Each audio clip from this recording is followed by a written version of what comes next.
நாளைக்கான வீடியோவில் என்ன நடக்குன்னு சொல்லிட்டு பார்க்கலாம். வீடியோக்குள்ளே போகிறதுக்கு முன்னாடி நம்ம சேனலில் லைக் அண்ட் சப்ஸ்கிரைப் பண்ணிவிட்டு சப்போர்ட் பண்ணுங்கள்.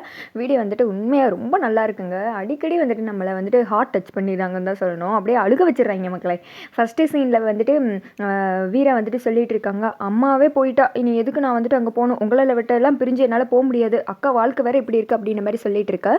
சண்முகம் வீட்டில் இருக்கவங்களாம் சொல்கிறாங்க, என்னடி பேசிகிட்டு இருக்க நீ, இது அம்மாவோட கனவு, நீ போய் கண்டிப்பாக ட்ரைனிங்கில் கலந்துக்கிட்டு ஒரு போலீஸ் ஆகி தான் திரும்பி வரணும் அப்படின்ற மாதிரி சொல்ல, சரி எப்போ வந்துட்டு போகணும் அப்படின்ற மாதிரி சொல்லுது, நாளைக்கு அப்படின்றாங்க. என்னது நாளைக்கா, ஐயோ இங்கே வேற மாப்பிள்ளை வீட்டில் வேற பேச போகணும், அது மட்டும் இல்லாமல் உன்னை இப்பயே கிளம்புனா தானே சரியாக இருக்கும் அப்படின்ற மாதிரி பேசிகிட்டு இருக்க. பரணி சொல்கிறாங்க, சென்னையில் எனக்கு தெரிஞ்ச ஃப்ரெண்ட்ஸ்லாம் இருக்காங்க, நம்ம இங்கேருந்து வீராவை பஸ் ஏற்றி விட்டாங்கன்னா அவங்க கூட்டு போய் சேர்த்து விட்டுருவாங்க அப்படின்ற மாதிரி சொல்ல, அதுக்காக தனியாக விட சொல்கிறியா அப்படின்ற மாதிரி சண்முகம் சொல்ல, என்னடா பேசிகிட்டு இருக்க நீ, இவ வயசில் நானும் தனியாக தானே சென்னை போய் படித்தேன், அப்புறம் என்ன இப்படியே பொத்தி பொத்தி வைக்காதடா, விட்டுரு அவளும் போய் பழகட்டும் அப்படின்ற மாதிரி சொல்ல, சரி அப்படியே பண்ணிடலாம் அப்படின்னதும் கனி, இசைக்கு நீங்கள் போய் வந்துட்டு வீராவை ரெடி பண்ணுங்கள், நம்ம போய் வீராவை விட்டுட்டு அதுக்கடுத்து மாப்பிள்ளை வீட்டில் போய் பேசலாம் அப்படின்னு சொல்லிட்டு அடுத்த சீனில் எல்லாருமே வந்துட்டு அவங்க அம்மா ஃபோட்டோ முன்னாடி நின்றுட்டு இருக்காங்க. வீரா வந்துட்டு அவங்க அம்மாவை பார்த்து ஃபீல் பண்ணுறாங்க. இந்த பக்கம் வந்துட்டு அக்கா நான் போயிட்டு வரேன் அப்படின்னு சொல்லிட்டு ரத்னா கிட்ட சொல்ல, போயிட்டு வாடி, நீ வந்துட்டு நல்லபடியாக ட்ரைனிங் முடிக்கணும்னு எதுக்கும் கவலைப்படாத, அண்ணே நான் இல்லை உன்னை வந்துட்டு மாதத்துக்கு ஒரு தடவை பார்க்க வர்றோம் அப்படின்ற மாதிரி சொல்ல,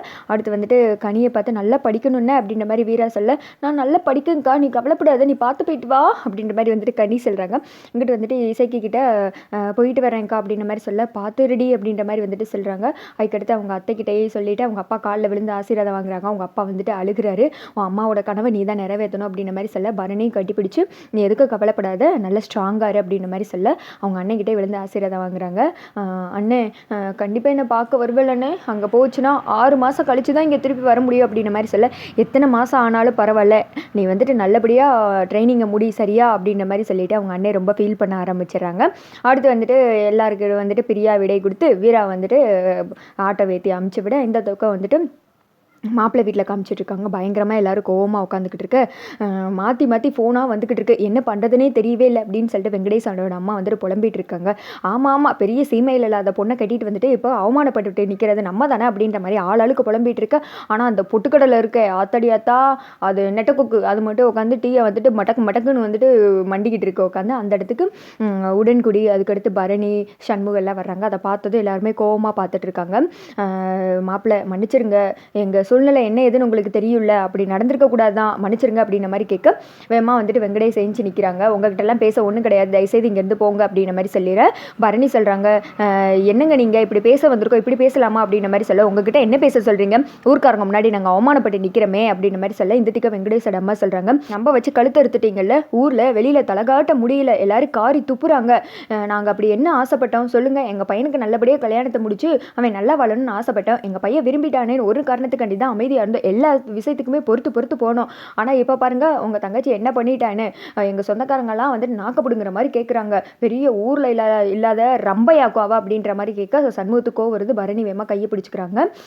அது மட்டும் கிடையாது, உங்கள் செல்வாக்கோடலாம் எங்களால் மோதி ஜெயிக்க முடியாது, நாங்கள் உண்டு எங்கள் வேலை உண்டுன்னு இருக்கோம், இதுக்கு மேலே ஒன்றும் ஆகாது, அத்து விட்டு போயிருங்க அப்படின்ற மாதிரி சொல்லிட்டு இருக்க. என்ன மாமா அத்தை இப்படி பேசுகிறீங்க, இது எங்கள் அம்மா வந்துட்டு அவளுக்கு ஆசையாக பண்ணி வச்ச கல்யாணம், இதை வந்துட்டு அத்தை ஒன்றுன்னு சொல்கிறீங்களே, மற்றவங்க தான் இப்படி பேசுகிறாங்கன்னா நீங்களுமா அப்படின்ற மாதிரி சொல்ல, அங்கே இருக்கிற பாட்டி கிளவி அப்புறம் இந்த பொட்டுக்கடலைன்னு கண்டபடி பேச ஆரம்பிச்சிருது. எவ்வளோ செலவு தெரியுமா, கல்யாணத்தில் கவுச்சி போட முடியாதுன்னு நாங்கள் என்னென்னலாம் ஏற்பாடு பண்ணி வச்சிருந்தோம் அப்படின்ற மாதிரி சொல்ல, உடன்குடி சொல்கிறாங்க, எவ்வளோ செலவானாலும் சண்முகம் வந்து திருப்பி கொடுத்துருவாரு அப்படின்ற மாதிரி சொல்லாச்சு. இப்படி பேச வெக்கமால, நான் கூசாம பணத்தை வாங்கிக்கோங்கன்னு சொல்கிறீங்க, நாங்கள் என்ன பணத்துக்கு அலையிறவங்க நினச்சிக்கிட்டீங்களா, மான மரியாதை போயிடுச்சு அதுக்கு என்ன பதில் சொல்கிறது அப்படின்ற மாதிரி கேட்க, என் தங்கச்சி ஏதோ தெரியாமல் பண்ணிட்டேன், அந்த விஷயத்தில் நான் அவளை வந்துட்டு குத்த சொல்ல முடியாது, ஏதோ அம்மா மேலே உள்ள பாசத்தில் அப்படி பண்ணிட்டா, ஆனால் நீங்களும் இந்த விஷயத்தில் எவ்வளோ கஷ்டப்பட்டிருப்பீங்கன்னு தெரியும், அதுக்கு பதில் நான் உங்ககிட்ட மன்னிப்பு கேட்குறேன் அப்படின்ற மாதிரி சொல்லிட்டு சண்முகம் எல்லாம் முன்னாடி காலில் விழுகிறாங்க. அப்படியே வந்துட்டு அப்படியே ஒரு சோகமான பிஜிஎம்லாம் வந்துட்டு சாங்லாம் போட்டு விட, வெங்கடேஷ் அவங்க அம்மா அப்பாலாம் விருட்டுன்னு வந்துட்டு உள்ளே போயிடுறாங்க. பரணி வந்துட்டு சண்முகத்தை கூப்பிட்டு வந்துட்டு அடுத்த சைடு உடன்குடி இங்கே நடந்ததெல்லாம் போய் சொல்ல, அவங்க அப்பா வந்துட்டு கோவத்தில் கத்த ஆரம்பிச்சிடுறாங்க, என் மகனா அவங்க காலில் போய் விழுந்தா என் மகன் நடந்து வந்தாலே கம்பீரமாக இருக்குமே, அப்பேற்பட்டவனே இப்படி காலில் சாட்சி வச்சுட்டாங்களே அப்படின்ற மாதிரி சொல்லிட்டு கத்திட்டு இருக்க.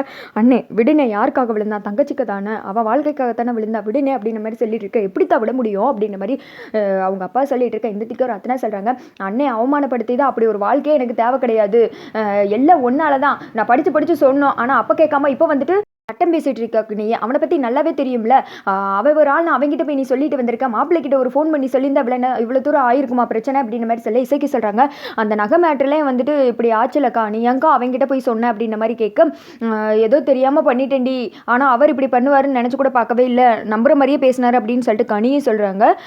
சரி இப்போ அவன் சொன்னதெல்லாம் விடு, அதுக்காக அந்த வெங்கடேஷ் கூட அதை வந்துட்டு நம்பலாமா, இப்படி அண்ணனை காலில் விழுக வச்சிருக்கேன், இந்த தாலி கூட எனக்கு தேவையில்லை அப்படின்னு சொல்லிட்டு சண்டை போட்டுட்டு இருக்கா. அங்கிட்ட வந்துட்டு பரணி சண்முகம் வர வழியில் பரணி வந்துட்டு டீ வாங்கி கொடுக்குறாங்க. வேணான்னு சொல்லிட்டு சண்முகம் சொல்லிடுற குர்ரா அப்படின்னு சொல்லி குடிக்க வைக்கிறாங்க. அதுக்கடுத்து நான் உன்னோட ஒய்ஃபு, நீ இப்படி அடுத்தவங்க காலில் விழுகிறதெல்லாம் என்னால் பார்க்க முடியல, இருந்தாலும் நான் வந்துட்டு என்னை கண்ட்ரோல் பண்ணிட்டு வந்துட்டேன் அப்படின்ற மாதிரி சொல்ல, சரி இங்கே நடந்தது வீட்டில் சொல்லாத அப்படின்னு சொல்லிட்டு நெக்ஸ்ட் வந்துட்டு வீட்டுக்கு தான் வர்றாங்க. எல்லாரும் கோவமாக இருக்காங்க. அதை பார்த்ததுமே தெரிஞ்சிருது.